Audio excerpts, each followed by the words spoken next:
এবার বাংলাদেশি পুলিশকে পাকিস্তানি সেনা বলে গুজব ছড়িয়েছে ভারতীয় মিডিয়া।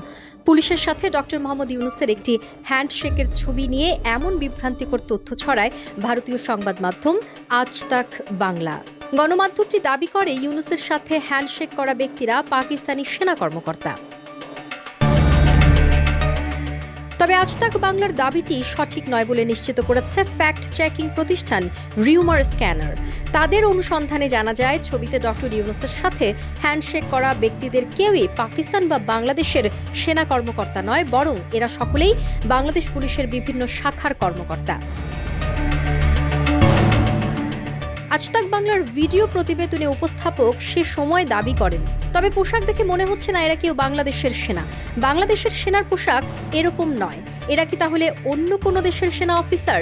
তাহলে তারা বাংলাদেশে কি করছেন? এরা কি পাকিস্তানি সেনা অফিসার?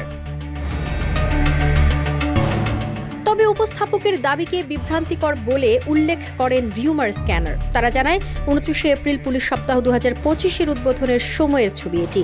ওই সময় অন্তর্বর্তী সরকারের প্রধান উপদেষ্টা ডক্টর মোহাম্মদ ইউনূস পুলিশের মাঝে পুরস্কার বিতরণ করছিলেন। এই বিষয়ে অনুসন্ধানে ইন্ডাস্ট্রিয়াল পুলিশের ফেসবুক পেজ ও ওয়েবসাইটে 29 এপ্রিল প্রকাশিত একই ছবি পাওয়া যায়। পরবর্তী অনুসন্ধানে বাংলাদেশ পুলিশের ফেসবুক পেজে একই দিনের একাধিক ছবিতেও একই পোশাকে পুলিশ কর্মকর্তাদের দেখা যায়। এমনকি বাংলাদেশ পুলিশের আইজিপি বাহারুল আলমকেও একই পোশাকে ডক্টর ইউনূসের পাশে দাঁড়িয়ে থাকতে দেখা যায়। এই বিষয়ে আরও জানতে পুলিশ সদর দপ্তরে যোগাযোগ করা হলে এআইজি রিউমার স্ক্যানারদের জানান, ছবির সকলেই বাংলাদেশ পুলিশের সদস্য।